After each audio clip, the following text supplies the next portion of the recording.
साथियों नमस्कार, स्वागत है आपका अपने चैनल सक्सेस जंक्शन एक कदम सफलता की ओर में। और हम लेकर के आ गए हैं सभी प्रतियोगी परीक्षाओं की दृष्टि से अति महत्वपूर्ण 360 डिग्री करंट अफेयर्स, यानी कि यहाँ पर आपको हर एक प्रश्न के बारे में डिटेल में जानकारी दी जाएगी, जिससे अगर उससे संबंधित कोई अन्य प्रश्न भी आपकी परीक्षा में देखने को मिलता है तो आप उसे भी बड़ी आसानी से सॉल्व कर सकते हैं। तो चलिए बिना समय गवाए हुए सीधे चलते हैं। सबसे पहले आपको बताते हैं कि आज के सेशंस में क्या क्या होने वाला है, आइए देखते हैं। तो टुडे सेशन की अगर हम बात करें तो आज येस्टरडे का रिवीजन सबसे पहले कराया जाएगा, यानी कि कल हमने जो करंट अफेयर कराई है उसमें से 3 प्रश्न आपसे रैंडमली पूछे जाएंगे और आपको खुद ये जज करना है कि कल वाले प्रश्न आपको याद हैं या फिर नहीं याद हैं। उसके बाद टुडे करंट अफेयर यानी आज की जितनी भी महत्वपूर्ण करंट अफेयर होगी वो आपको कराई जाएगी विद फोटो विद एनिमेशन के साथ में, डिटेल जानकारी भी दी जाएगी। उसके बाद में एमपी करंट अफेयर यानी मध्य प्रदेश करंट अफेयर के जो भी महत्वपूर्ण प्रश्न होंगे वो आपको कराए जाएंगे। उसके बाद स्टैटिक जीके सभी परीक्षाओं की दृष्टि से महत्वपूर्ण है, तो स्टैटिक जीके आपको महत्वपूर्ण प्रश्न कराए जाएंगे जो परीक्षाओं में आए हैं और जिनकी आगामी परीक्षाओं में आने की संभावनाएं हैं। उसके बाद होमवर्क विद स्क्रीनशॉट, यानी कल हमने आपसे एक प्रश्न पूछा था उसका जवाब जिन लोगों ने दिया होगा उनके नाम आपको स्क्रीन पर दिखाई देंगे। उसके बाद टुडे होमवर्क, यानी कि आज हम आपसे एक प्रश्न पूछेंगे जिसका जवाब देने पर कल वाली वीडियो में आपका नाम भी देखने को मिलेगा, तो जवाब जरूर दीजिएगा। चलिए शुरुआत करते हैं, सबसे पहले रिवीजन कर लेते हैं कल वाले प्रश्नों का। आइए देखते हैं पहला प्रश्न। देखिए, प्रवासी मजदूरों की घर वापसी पर लिखी गई किताब 1232 kilometre the long journey home के लेखक कौन है? चेतन भगत, अरुंधति राय, विनोद कापरी या फिर कैलाश सत्यार्थी। चलिए आंसर देखते हैं। सही आंसर है सी, यानी कि विनोद कापरी ने 1232 kilometre the long journey home को है जो है लिखा है। और यह किताब लिखने के बाद ही जो है जैसे ये प्रकाशित हुई है वैसे ही चर्चा में आ गई, क्योंकि प्रवासी मजदूरों की क्या हालत हुई थी लॉकडाउन के दौरान उसके बारे में जो है इस किताब में बताया गया है। ठीक है, चलिए आगे बढ़ते हैं अगले प्रश्न पर। देखिए, तो अभी हाल ही में असम का 7वां राष्ट्रीय उद्यान किसे बनाया गया है? देहिंग पटकाई अभ्यारण्य, मानस वन्यजीव अभ्यारण्य, रायमोना वन्यजीव अभ्यारण्य या फिर दिहांग वन्यजीव अभ्यारण्य। आंसर देख लेते हैं। सही आंसर है ए, यानी कि देहिंग पटकाई अभ्यारण्य को जो है आपका असम का 7वां राष्ट्रीय उद्यान बनाया गया है। इससे कुछ दिन पहले ही 6वां राष्ट्रीय उद्यान रायमोना को बनाया गया था, ये भी आपको याद रखना है। चलिए अगले प्रश्न की ओर चलते हैं। सुरक्षित हम सुरक्षित तुम अभियान किसके द्वारा चालू किया गया है? NITI Aayog, Piramal foundation, bill and Melinda Gates foundation या फिर ए और बी दोनों। आइए आंसर देख लेते हैं। सही आंसर डी, यानी कि ए और बी दोनों, नीति आयोग और पीरामल फाउंडेशन ने मिल करके सुरक्षित हम सुरक्षित तुम अभियान को चालू किया है। चलिए आगे बढ़ते हैं और शुरुआत करते हैं टुडे करंट अफेयर की। तो आज के करंट अफेयर के महत्वपूर्ण प्रश्न 12 जून टुडे करंट अफेयर। आइए देखते हैं पहला प्रश्न। तो वयस्कों का 100% टीकाकरण करने वाला भारत का पहला गांव कौन से राज्य का बन गया है? तो कौन से राज्य में ऐसा पहला गांव है जिसने 100% टीकाकरण कर दिया सभी वयस्कों का अपने गांव में? आंध्र प्रदेश, जम्मू कश्मीर, मध्य प्रदेश या फिर उत्तराखंड। तो कहाँ का वो गांव है आइए देखते हैं, और उस गांव के बारे में भी आपको पूरी जानकारी देंगे। सही आंसर बी, यानी कि जम्मू कश्मीर का एक गाँव है जहाँ पर 100% टीकाकरण सभी वयस्कों का हो चुका है। आइए देखते हैं पूरी जानकारी। देखिए, तो जम्मू और कश्मीर के बांदीपोरा जिले के वेयान गांव में भारत का पहला ऐसा गांव बन गया जिसने कोविड के खिलाफ पात्र वयस्कों का 100% टीकाकरण कर दिया है। तो गांव का नाम जरूर याद रखिएगा, जम्मू कश्मीर के बांदीपोरा में वेयान गांव है। ठीक है, तो गांव का नाम आपको याद रखना है। चलिए अब बात कर लेते हैं जम्मू कश्मीर की। जम्मू कश्मीर की राजधानी श्रीनगर है। जम्मू कश्मीर के उपराज्यपाल कौन है? तो मनोज सिन्हा है। देखिए, राज्यपाल नहीं होते हैं केंद्र शासित प्रदेशों में, उपराज्यपाल होते हैं। ठीक है, तो जम्मू कश्मीर के उपराज्यपाल कौन है? मनोज सिन्हा है। और जम्मू कश्मीर जो है वो उन केंद्र शासित प्रदेशों में से है जिनकी विधानसभा भी है। सभी केंद्र शासित प्रदेशों की विधानसभा नहीं है, लेकिन कुछ केंद्र शासित प्रदेशों की विधानसभा है जिनमें से एक जम्मू कश्मीर भी है। ठीक है, चलिए आगे बढ़ते हैं अगले प्रश्न की ओर। देखिए, 20 औषधि पौधों पर ई पुस्तक का विमोचन किसके द्वारा किया गया है? यानी एक इलेक्ट्रॉनिक पुस्तक का यहाँ पर विमोचन किया गया है। तो वो इलेक्ट्रॉनिक पुस्तक का विमोचन किसके द्वारा किया गया है? 20 औषधि पौधों के बारे में उसमें बताया गया है। नरेंद्र मोदी, एम वेंकैया नायडू, किरण रिजिजू या फिर निर्मला सीतारमण। आइए आंसर देखते हैं। तो सही आंसर है आपका सी, यानी कि किरण रिजिजू के द्वारा जो है इस किताब का जो है विमोचन किया गया है। अब ये किरण रिजिजू किस मंत्रालय से हैं वो भी आपको बताएंगे। आइए देखते हैं पूरी जानकारी। देखिए, तो आयुष राज्य मंत्री किरण रिजिजू ने 8 जून 2021 को कोविड-19 देखभाल के लिए 20 औषधि पौधों पर एक ई पुस्तक का विमोचन किया है। तो याद रखिएगा किरण रिजिजू कौन से मंत्रालय से हैं? तो ये जो है आयुष राज्य मंत्री हैं, ये भी आपको याद रखना है। महत्वपूर्ण औषधि पौधों और उनकी चिकित्सकीय गुणों को उजागर करने के लिए 20 medicinal plants for 2021 for covid care, इस नाम से इस पुस्तक का विमोचन किया गया है। तो याद रखिएगा, 20 medicinal plants for 2021 for covid care, इस नाम से इस पुस्तक का विमोचन किया गया है। ठीक है। ई बुक में वर्णित जड़ी बूटियों का उपयोग बुखार, खांसी आदि की स्थिति में किया जाता है। तो बहुत से यहाँ पर पौधों के बारे में बताया गया है, बहुत सी जड़ी बूटियों के बारे में बताया गया है इस पुस्तक के अंदर। तो इसका उपयोग कहाँ पर किया जा सकता है? जैसे आपको बुखार है, खांसी है, तो इससे ठीक करने में जो है इस पुस्तक में लिखी गई औषधियों का उपयोग आप कर सकते हैं। ठीक है। चलिए आगे बढ़ते हैं। बस आप सीधे प्ले स्टोर से इसको डाउनलोड कर सकते हैं अपने मोबाइल में। देखिए, महाराष्ट्र की आगामी नवी मुंबई अंतर्राष्ट्रीय हवाई अड्डे का नाम किसके नाम पर रखे जाने का निर्णय लिया गया है? अमिताभ बच्चन, बाला साहब ठाकरे, डॉक्टर APJ अब्दुल कलाम या फिर पृथ्वीराज चौहान। चलिए आंसर देखते हैं। सही आंसर बी, यानी कि बाला साहब ठाकरे के नाम पर जो भी नया यहाँ पर अंतर्राष्ट्रीय हवाई अड्डा है, मुंबई अंतर्राष्ट्रीय हवाई अड्डा, उसका नाम रखा जाने की यहाँ पर जो है घोषणा की गई है। किसके नाम पर? बाला साहब ठाकरे के नाम पर रखे जाने की घोषणा की गई है। देखिए, तो महाराष्ट्र राज्य में आगामी नवी मुंबई के अंतर्राष्ट्रीय हवाई अड्डे का नाम शिवसेना के संस्थापक दिवंगत बाला साहब ठाकरे के नाम पर रखने का निर्णय लिया गया। तो एक नया यहाँ पर जो हवाई अड्डा बन रहा है उसका नाम इनके नाम पर रखा जाएगा। परियोजना को लागू करने वाली nodal agency city and industrial development corporation ने यह निर्णय लिया है। ठीक है। इसके द्वारा इस हवाई अड्डे का निर्माण किया जा रहा है। राज्य सरकार पहले ही मुंबई नागपुर समृद्धि एक्सप्रेस वे का नाम बाला साहब ठाकरे के नाम पर रख चुकी है। इससे पहले यहाँ पर एक एक्सप्रेस वे है जिसका नाम था मुंबई नागपुर समृद्धि एक्सप्रेस वे, उसका नाम बदल करके श्री बाला साहब ठाकरे जी के नाम पर यहाँ पर पहले ही राज्य सरकार रख चुकी है। अब यहाँ पर एक हवाई अड्डे का नाम भी परिवर्तित किया जा रहा है। तो अब आपको याद रखना, क्योंकि हवाई अड्डे के जो भी नए नए नाम होते हैं वो आपसे परीक्षाओं में पूछ लिए जाते हैं। चलिए आगे बढ़ते हैं। देखिए, तो नीरज चोपड़ा का संबंध किस खेल से? अब ये चर्चा में बने हुए हैं, चर्चा में क्यों है वो पूरी जानकारी आपको देंगे। पहले आपको बताते हैं कि नीरज चोपड़ा का संबंध किस खेल से है? क्रिकेट, हॉकी, भाला फेंक या फिर बैडमिंटन। चलिए आंसर देख लेते हैं। सही आंसर है सी, यानी कि भाला फेंक से संबंधित है नीरज चोपड़ा का संबंध। आइए पूरी जानकारी आपको देते हैं कि ये चर्चा में क्यों बने हुए हैं और क्यों हमारी परीक्षाओं की दृष्टि से महत्वपूर्ण है। देखिए, नीरज चोपड़ा का संबंध भाला फेंक से है। इन्होंने 10 जून 2021 को लिस्बन में मीटिंग सिड डे लिस्बोआ अपने आखिरी प्रयास में स्वर्ण पदक जीता है। तो लिस्बन में एक प्रतियोगिता हुई है भाला फेंक की, जिसमें इन्होंने अपने आखिरी प्रयास में स्वर्ण पदक जीता है। इस वजह से ये हमारी परीक्षा की दृष्टि से महत्वपूर्ण है। देखिए, नीरज चोपड़ा ने मार्च में पटियाला में सीजन का सर्वश्रेष्ठ 88.7 मीटर का रिकॉर्ड भी बनाया था। यानी कि इतनी दूर इन्होंने भाला फेंक करके नया रिकॉर्ड भी बनाया था, वो भी आपके लिए महत्वपूर्ण है। और अभी हाल ही में इन्होंने स्वर्ण पदक भी जीता है, ये भी आपके लिए महत्वपूर्ण है। और ये हमारी परीक्षाओं की दृष्टि से अति महत्वपूर्ण है। जो आपसे खिलाड़ियों के नाम पूछे जाते हैं तो नीरज चोपड़ा का संबंध किस खेल से है आपसे पूछा जा सकता है। ठीक है। चलिए आगे बढ़ते हैं अगले प्रश्न की ओर। देखिए, तो भारत की कितनी महिला क्रिकेटर द 100 विमेंस कॉम्पिटिशन में शामिल हो गई हैं? ऑप्शन ए है 4, ऑप्शन बी है 5, ऑप्शन सी है 6, ऑप्शन नंबर डी है 7। चलिए आंसर देख लेते हैं। सही आंसर बी, यानी कि 5 भारत की महिला ऐसी क्रिकेटर हैं जो अभी हाल ही में द 100 विमेंस कंपटीशन में शामिल हो गई हैं। अब ये द 100 विमेंस कंपटीशन क्या है, कहां पर आयोजित होगा, आइए पूरी जानकारी आपको देते हैं। देखिए, तो 5 भारतीय महिला क्रिकेटर द 100 विमेंस कंपटीशन में शामिल हो गई हैं।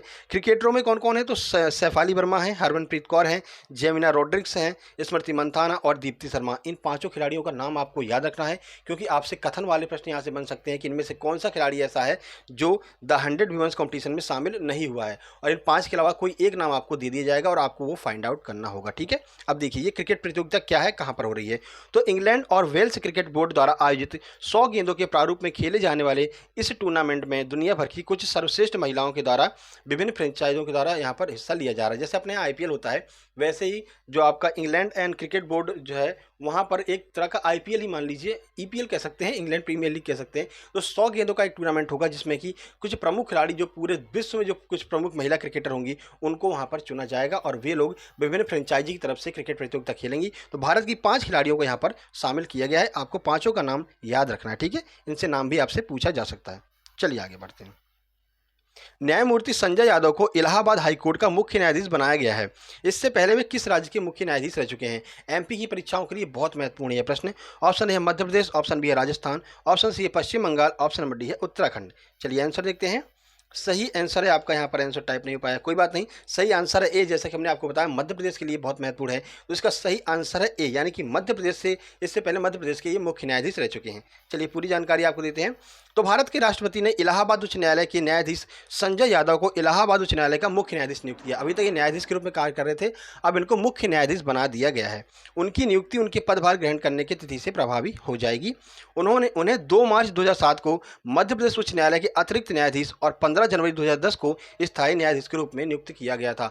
यानी कि पहले इनको 2 मार्च 2007 को मध्य प्रदेश उच्च न्यायालय का एक न्यायाधीश बनाया गया था, उसके बाद में 15 जनवरी 2010 से स्थायी मुख्य न्यायाधीश बना दिया गया। तो इससे पहले ये मध्य प्रदेश जो है सर्वोच्च न्यायालय के, मध्य प्रदेश उच्च न्यायालय के यहाँ पर मुख्य न्यायाधीश रह चुके हैं, जिन्हें अभी हाल ही में इलाहाबाद हाईकोर्ट का मुख्य न्यायाधीश बनाया गया है। याद रखिएगा, नाम इनका याद रखिएगा, संजय यादव इनका नाम है। चलिए आगे बढ़ते हैं, अगले प्रश्न की ओर चलते हैं। तो शहीद राम प्रसाद बिस्मिल की जयंती कब मनाई गई, ये भी प्रश्न आपके लिए अति महत्वपूर्ण है।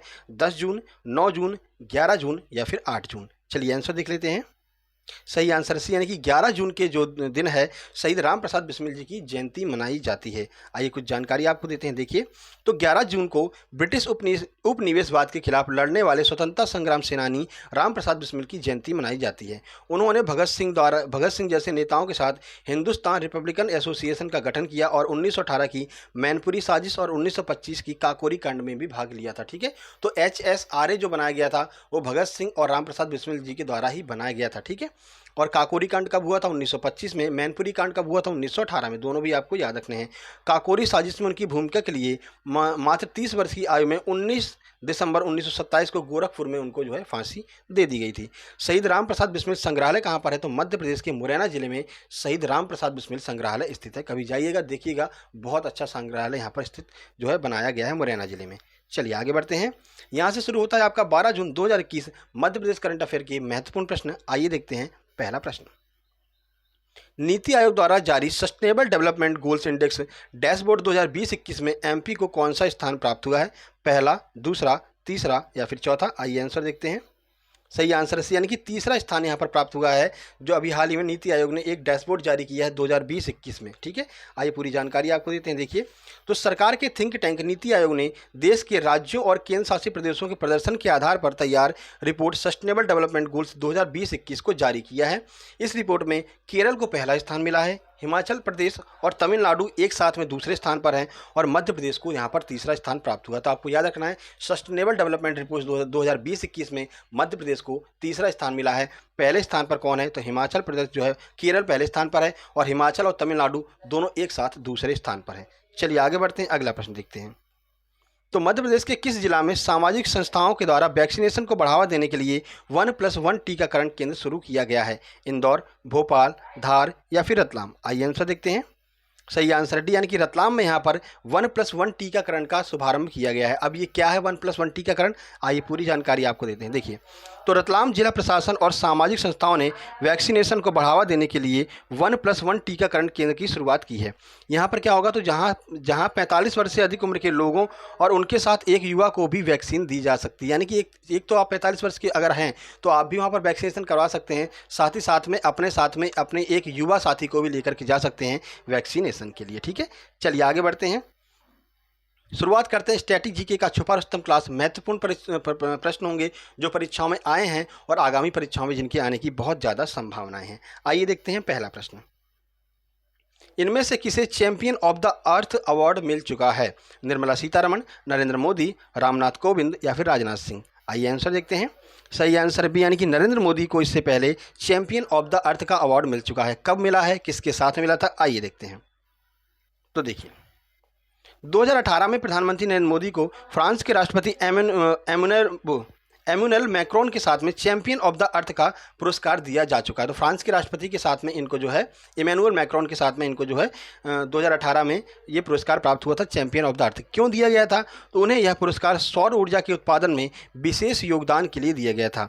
अब देखिए, अंतर्राष्ट्रीय सौर ऊर्जा गठबंधन का मुख्यालय कहाँ पर है, तो गुरुग्राम हरियाणा में अंतर्राष्ट्रीय सौर ऊर्जा जो संगठन है इसका मुख्यालय है, और एकमात्र यूनेस्को का संगठन है जिसका मुख्यालय भारत में है, तो वो कहाँ पर है, गुरुग्राम हरियाणा में है। क्या नाम है, अंतर्राष्ट्रीय सौर ऊर्जा गठबंधन। ठीक है, चलिए आगे बढ़ते हैं, अगला प्रश्न देखते हैं।